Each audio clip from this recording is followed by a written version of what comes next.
안녕하세요. So, random video because I feel like it. Right now, I'm sitting in my room at a hostel called the Hwaseong Guest House in Suwon, South Korea. Suwon is about an hour south of Seoul. It took me about, I'd say, 4.5 hours to get here from Yangyang. Today is my last night here. I've been here since Saturday evening, or afternoon rather, and tomorrow I will be heading out to Gwangju. The reason why I came to Suwon was because of the Hwaseong Fortress, or the Hwaseong Castle, depending on who you talk to about it. And what it is this awesome, complex that was built in 1794 is when construction originally started on the various parts of it. What it was is King Jeongjo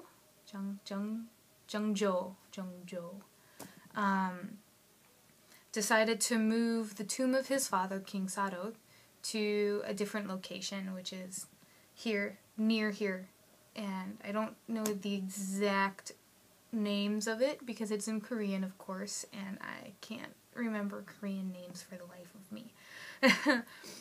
But he felt a filial duty to his father and mourned how his father had died. The saying is, or the legend, the story, however you want to say it, historical records state that King Sado was mentally ill. And, well, he was Prince Sado at the time. He actually never ascended the throne. But he had a couple different children, including King Jeongjo, who became the king of Joseon after his grandfather.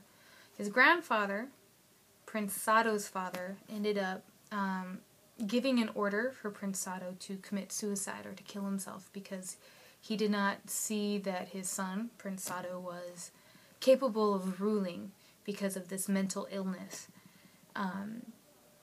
But Prince Sado disobeyed the orders, so the king had him locked in a wooden rice chest. And Prince Sado died after 8 days of starvation, essentially inside this wooden rice chest. So Prince Sado's son, the King Jeongjo, I believe is how you say it, felt a certain, duty to his father to have him properly mourned, and so he moved his tombs to the area and built Hwaseong Fortress around it, or near it, and built the temporary palace in the area, as well as the wall, which is a little over 5 kilometers, and that translates to about 3.5 miles circumference around the wall, which I walked the entirety of, which was awesome. And the various lookout points, Hwaseong Fortress became a stronghold of the Joseon era during the 1800s, and also became kind of the agricultural center point of the Joseon dynasty when they really started to focus on improving their agricultural means. One of the highlights of the Hwaseong Fortress is, actually there's 2 points to it, is the actual construction of the Hwaseong Fortress was done very scientifically, and there were several different cranes, so to speak, built. King Jeongjo specifically wanted to get his people involved in this, so there was a lot of tax exemption for people who helped build, and it took a lot less money and a lot less man labor than previous construction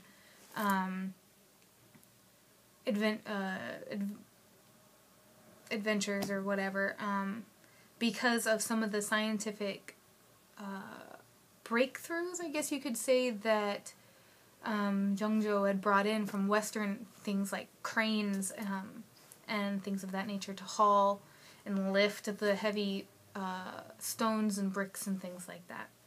The other really cool point about the fortress and the castle, or the palace inside the walls, is that there is an extremely detailed book on the construction of Hwaseong Fortress. Every single detail. The amount of bricks, man labor, hours put in, everything is completely detailed. Dimensions, statistics, everything in a book. The book's name is like this long. It just goes on and forever. I have it written down somewhere, but I can't remember it off the top of my head. So what's really neat about that is that even in times of destruction, such as when one of the gates, I think it was the Western Gate, was actually destroyed during the Korean War, they were able to rebuild it completely identical, not hearsay, not guessing, not kind of putting together random different documents that might have described what the gate looked like exactly, to a T, every single dimension, including the amount of bricks that was used. So that's something that is really cool about that. I really would like to get my hands on a copy of it if it was in English. Now we're going to say something. The anthropology geek in me has been in complete heaven for like the last 2 days. I've taken probably over 600 pictures in 2 days just of a wall and a palace. And the palace is not that big compared to the Gyeongbok Palace in Seoul. The palace is like...